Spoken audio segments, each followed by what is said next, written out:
आपको अपने चैनल में स्वागत है। आज हम लोग श्रीमद् भागवत गीता का अध्याय 5 का अध्ययन करेंगे। इससे पहले हम लोग श्रीमद् भागवत गीता का अध्याय 1 से लेकर 4 तक का अध्ययन कर चुके हैं। अध्याय 5 आरंभ करने से पहले आप सभी से विनम्र निवेदन है कि इस चैनल को सब्सक्राइब कर लें, जिससे कि आप सभी को श्रीमद् भागवत गीता का ज्ञान प्राप्त हो सके। तो चलिए शुरू करते हैं श्रीमद् भागवत गीता का अध्याय 5। अर्जुन बोले, हे कृष्ण, तुमने पहले कर्मों को त्याग करने को कहा, फिर कर्म करने की प्रशंसा करते हुए इन दोनों में जो अधिक हितकर है, यह एक बात निश्चय करके बताओ। श्री कृष्ण जी बोले, कर्मों का त्याग और कर्मों का करना, ये दोनों ही मोक्ष करा देने वाला है, परंतु इन दोनों में कर्म त्याग से कर्म योग हितकर है। जो किसी से द्वेष नहीं रखता, न किसी पदार्थ की इच्छा करता, वही नित्य सन्यासी है। ऐसा पुरुष ही आनंदपूर्वक संसार बंधन से छूट जाता है। संख्या और योग को मूर्ख लोग ही जुदा जुदा कहते हैं, पंडित नहीं कहते हैं।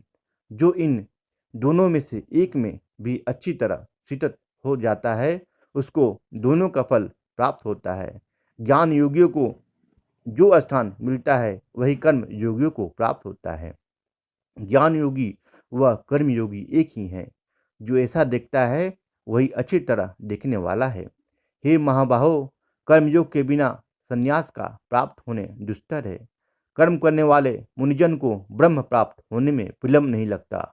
कर्मयोग युक्त शुद्ध अंतरण वाला मन तथा इंद्रियों का जीतने वाला, संपूर्ण प्राणियों में अपनी आत्मा को देखने वाला, कर्म करता हुआ भी कर्म फल से लिप्त नहीं होता। योग युक्त तत्ववेता पुरुष देखते हैं, सुनते हैं, स्पर्श करते हैं, सूंघते हैं, खाते हैं, चलते हैं, श्वास लेते हैं, तो भी यह मानते हैं कि मैं कुछ भी नहीं करता। ये बोलते हैं, त्यागते हैं, ग्रहण करते हैं, मूनते हैं, परंतु ये ही मानते हैं कि मैं कुछ है करता। यह बुद्धि ध्यान करते हैं कि इंद्रियां ही अपने अपने विषयों में बढ़ती है। जो प्राणी ब्राह्मण में अर्पण कर संग को त्याग कर कर्म करता है, वह पाप में लिप्त नहीं होता। जैसे कमल पत्र पर जल नहीं ठहरता, योगी जन शरीर से, मन से, बुद्धि से तथा इंद्रियों की आसक्ति से रहित होकर आत्मा शुद्धि के निमित्त कर्म करती है। योग युक्त पुरुष कर्म फल त्याग कर मोक्ष रूप शांति को लाभ करता है, और जो योग रहित है, वो कर्म की इच्छा के बंधन में पड़ जाता है। सब कर्मों को मन में त्याग कर के प्राणी इस नौ द्वारा ही देह रूपी पूरी में न कुछ करता है, न कराता हुआ आनंद पूर्वक रहता है। परमेश्वर किसी कर्म में प्रवृत्ति नहीं करता, कर्म और कर्म फल को उत्पन्न नहीं करता। ये सब प्रवृत्ति द्वारा होते रहते हैं। परमेश्वर किसी की पुण्य तथा पाप को नहीं लेता। ज्ञान को अज्ञान से आच्छादित है, उससे जीव मोह को प्राप्त हो जाते हैं। परंतु आत्मा ज्ञान द्वारा जिसका ज्ञान नष्ट हो गया है, उनका वह आत्मा ज्ञान परमेश्वर स्वरूप को ऐसा भाषित करता है। इस प्रकार सूर्य संपूर्ण संसार को प्रकाशित कर देता है, उसी परमात्मा में जिसकी बुद्धि स्थिर है, उसी में मन लगाते हैं, उसी में निष्ठ रखते हैं, और जो सदा उसी के ध्यान में लगे हैं, ज्ञान द्वारा जिनके सब पाप नष्ट हो गए हैं, वे इस संसार में जन्मते नहीं। विद्या और विनय से संपन्न ब्राह्मण में गाय, कुत्ता में और चंडाल में पंडित जन की दृष्टि समान रहती है। जिनके मन में इस तरह की ममता उत्पन्न हो गई है, उन्होंने इस लोक में जन्म मरण रूप संसार को जीत लिया है। क्योंकि ब्रह्म निर्दोष और सर्वत्र समान है, इसलिए वे ब्रह्मा को प्राप्त हो जाते हैं। जो प्रिय पदार्थ को पाकर प्रसन्न और अप्रिय होकर पाकर खिन्न नहीं होते, ऐसे शरीर बुद्धि वाले मोह से रहित ब्रह्मवेता को ब्रह्म स्थित जानो। बाहरी पदार्थों में जो आसक्त नहीं होने देता, वही आत्मा मुख सुख का अनुभव करता है, और ब्रह्म में अंतर्गण का मिलकर अच्छे सुख मोक्ष का प्राप्त करता है। इंद्रियों के स्पर्श से जो लोग भोग होते हैं, वे वस्तुतः दुखदायी होते हैं। उनका आदि भी है और अंत भी है। हे कौन्तेय, ज्ञानी लोग ऐसे भोगों में रत नहीं होते।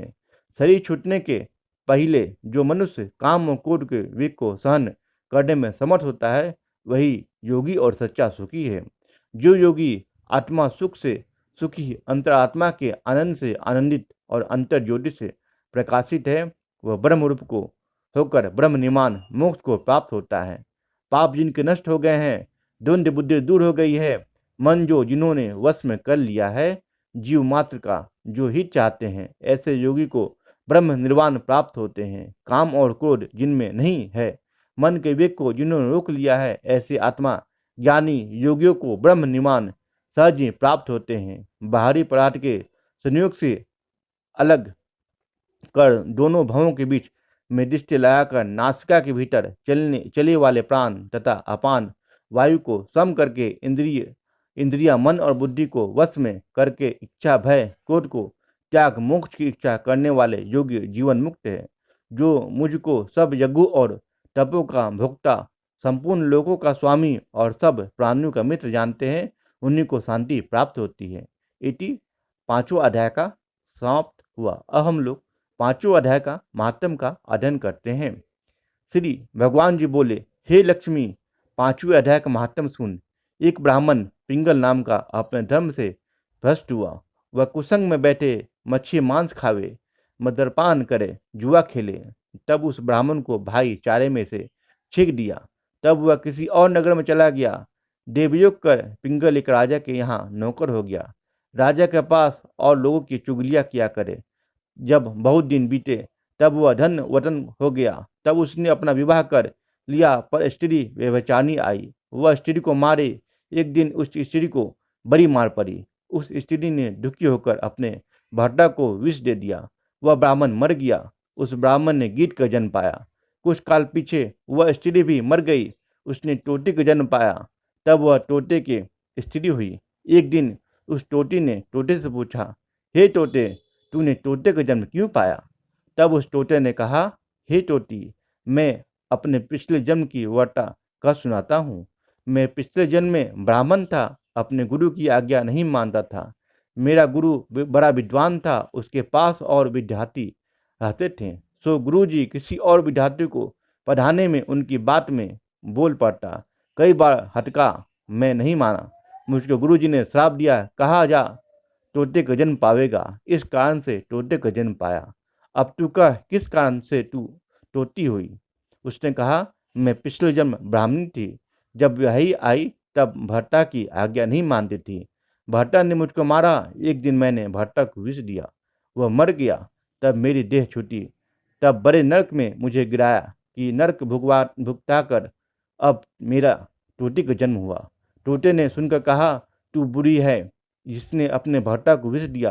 तोते ने कहा, नरकों के दुख भी तो मैंने ही सहे हैं। अब तो मैं तुझे अब भर्ता जानती हूँ। एक दिन वह तोती वन में बैठी थी। वह गिद्ध आया। तोती को उस गिद्ध ने पहचाना। वह गिद्ध तोती को मारने चला। आगे तोती, पीछे गिद्ध। जाते जाते तोती एक शमशान भूमि में थक कर गिर पड़ी। वहाँ एक साधु का दाह हुआ था। साधु को खोपड़ी वर्षों के जल वर्षों के जल के साथ भरी हुई पड़ी थी। उसमें गिरी। इतने में गिद्ध आया, उसे टोटी को मारने लगा। उस खोपड़ी के जल के साथ उनकी देह धोई गई और आपस में लड़ते लड़ते मर गए। अधम देह में छूटकर देवदेही पाई। विमान आए और बैठकर वैकुंठ को गए। वह खोपड़ी एक साधु की थी जो श्री गीता जी का 5वें अध्याय का पाठ करता था। वह परम पवित्र थी। उसके जल से दोनों पवित्र हो गए। जो प्राणी श्री गंगा जी का स्नान करके श्री गीता जी का पाठ करते हैं वह वैकुंठ को जाते हैं। इति श्रीमद् भागवत गीता का महात्म समाप्त हुआ। बोलिए बोलिए श्रीमन विष्णु की जय। बोलिए बोलिए श्रीमन नारायण की जय। बोलिए बोलिए श्री कृष्ण की जय। श्रीमन नारायण नारायण नारायण, श्रीमन नारायण नारायण नारायण, भजले नारायण नारायण नारायण।